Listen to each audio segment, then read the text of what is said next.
Mone ndine Jack Tichezi lero ndakhala pa balaza chifukwa choti ndikulera kamuntu kamtsungwana ndekakayamba kusokosera khululukani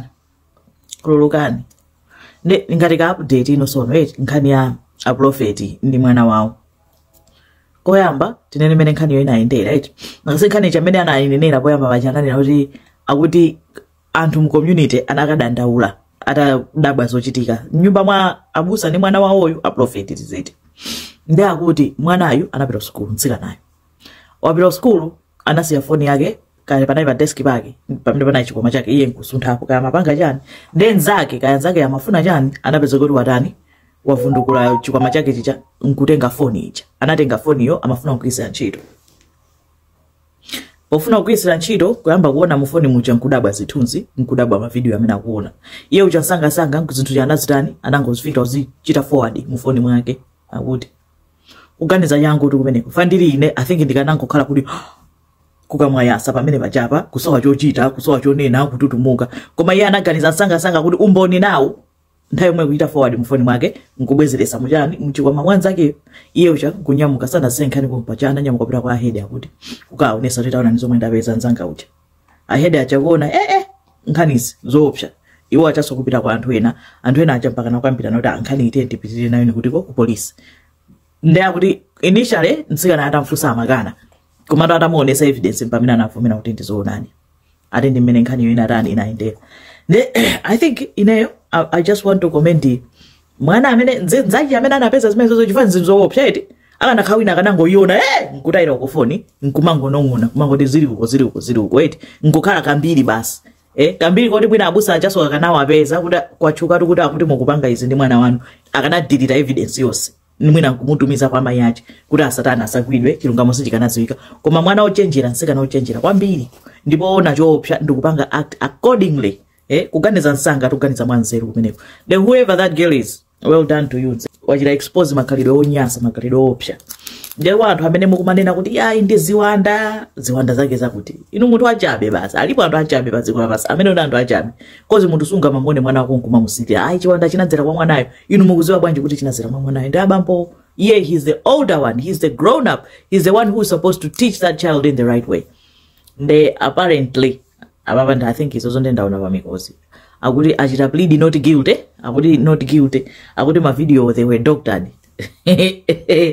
abobo dangane naso kuti ngone odane na kuti chani athawira kuti what can he possibly say abobo akanango ne not guilty zoma ndiso not guilty ma video anachidwa doctor anachita doctor mwana wawoyo you know andwena ndo opsha basi and chikhaidwe chichi is very common ababa as you can see iyi nachita lenga screenshot ya nkhani iyi akuti kunkhota akunena kuti akuyesera kunena kuti achite combat makhalidwe amene wawa owachita ana chipongwe ochita anthu ana chipongweyo ndaona ali pali case sana wachule sana ichule family yowe angona ali pali family ina inafika potawa atachita discover kuti nyumba mwa bambo akupanga izi ndi mwana wawo anapeza kuti banja lijala tawa onse asamuka kutawa so kutawa kwa kuntenga ndi mwana yemwe amene achidwa chipongwe kutawa ndipo mkazi mai wa nyumbamo mwana wako how can you run away ndi bambo ne aunda kumpanga mwana wako chipongwe mmamoyo bambo akumgwirira mwana wako iwe uzi ukutawisa chano kutawa ndi ndani inatwena ndozi zidwisa thupi mwaona ndemu zichita blame mwana mukabachita blame mwanawo just know kuti ana ena ali ma position oyipa kwambiri onena kuti alibe kothawira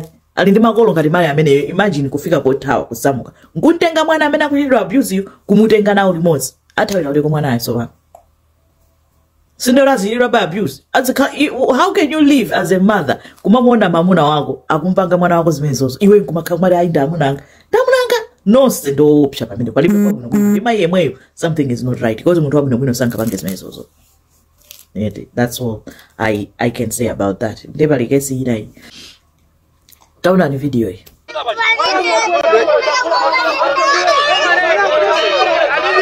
Akuda abambo kumenya mwana ompeza chifukwa chola malilira zigege mpaka kumvulaza mwana chonchi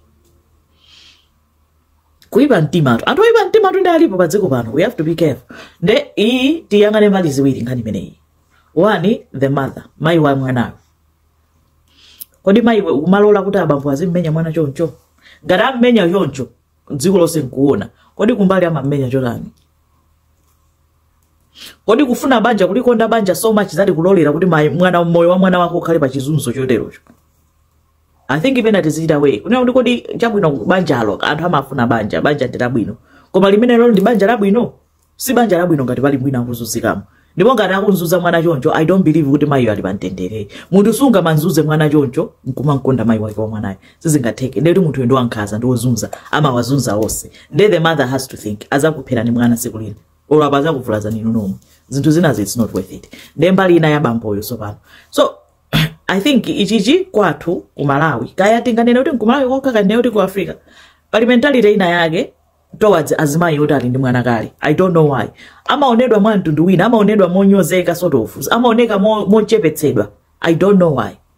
Azibambo amanyoza mkazi onena kuti ali mwana kale. Sometimes even other women onena kuti iwo anakwatiwa anawo ndomwe aberekera na ndamuna amene ali nawo.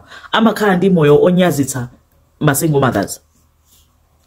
Pamene maiko akunja, maiko achizungu, they don't care. Ngati wakukonda munthu wakukonda.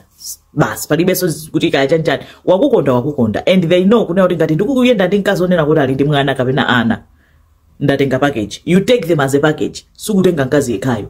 Ngati ukudziwa kuti ali ndi mwana wankonda, udziwa kuti ukuyendanso kukonda mwana wakeyo because anthu akubwera limodzi simodzi yekha yayi. Sunganene kuti mwana ake amaninyasa kumene wankonda yeyo, then palibepo banja sizingatheke. Ndeti mukanchita nkhaza mwanayo. So you have to think, you have to decide kunena kuti am I capable of loving the child? Ngati sindingathe kukonda mwanayo ningozitani ningozisiye chifukwa mapeto yake mukazuza mwana waini ache mukaphapo mwana waini ache taona nawa zigege mwana akulira ana amalirira zigege amalirira chili chose kumene koma mwana ukamvula akanakhala mwana wake yemwe sakanampanga choncho. So that is not fair. Ngati mudziwa kuti simungathe kumkonda mwanayo asiye nyose, you know. Endiso amayi inu azimayi mukamona wamuna ucha kuti akuonesa ndi tinkhaza. That's the whole point. Ngati muli pachibwezi adzakumana nawo ananu mudzaona kuti akwakonda nawo mukaona kuti anasawakonda, let him go. It's not worth it. Nanga chonchi. That's criminal. And mamuna amene akuyenera kachita answer for that. That's criminal. Sakwena unzuza mwana choncho. Imagine the trauma. Nde zigegezi mpaka na anavulale choncho azibali. Ndiye imeneyo inalimeneyo. Ndeti phatikize yakunja. Sika nayo dzina yake ndi Mahek Bukhari, anaindi zaka 21. Amakonda opanga TikTok, amagwizana kwambiri ndi mayi yake, ndi amapangira limodzi ma video ya TikTok.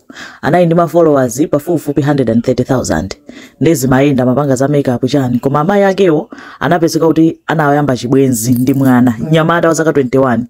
Iyeyo mayiyo anayi zaka 46 ndipo anali pa banja, analakadali pa banja ndi bambo yake a Maheki mwana nyamata amapanga naye chibwenzi dzina yake Sakibu. Koma patakhala kanthawi kochepa amayi anachita decide kuti athese chibwenzi icho.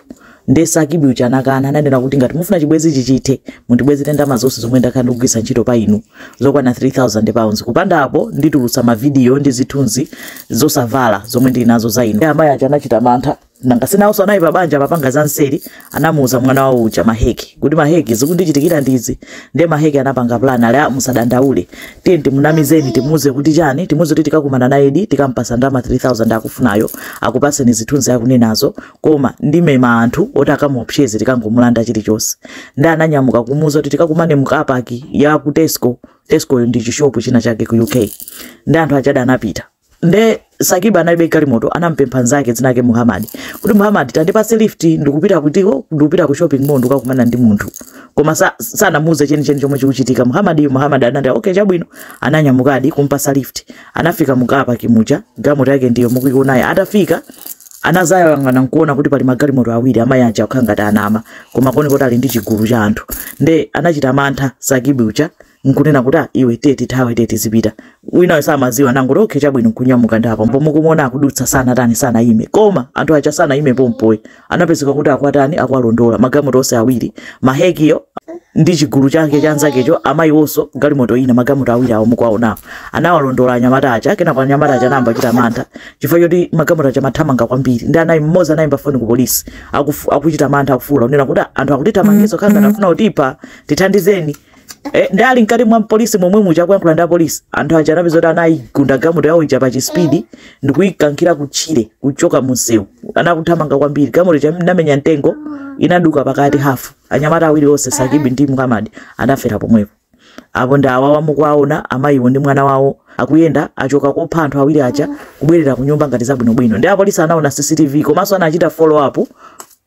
Foni ija anayimba anyamata ija abana mfusa mahegi basi mangona mazambirimbiri zosadziwika bwino ngati kuti sana pange chili chose choyipa. The silver car, all I hear is like a you can hear like a bang, but not a big bang. It was like a you hit behind me basically. The silver cars hit the blue car at the back like a touch, but you can tell the blue car has gone a bit faster. So I looked at my mum and I goes, Mum, what is going on? What is wrong with are they I don't know if they're drunk. Anagwira kufufuza nkupeza chilungamo chenjeni zomwe zinachitika za chibwezi zonse kunena kuti amayiwo anapanga chibwezi nseri koma samafuna kunena kuti zidziwike malinga ndi zipembedzo ndi zikhulupiriro zawo kunena kuti akhala munthu oyaluka kwambiri basa mangona ngati langopanga za nseri nkuthera komweko kenako nkupeza tampanga involve mwana mahekiyo mapeto ake onse awiri awamanga achita sentence to life in prison. Gulu lomwe anapata analolo onseso anachitidwanso sentence ena anapasa zaka 15 ena anapasa zaka 10 zikomo kwambiri.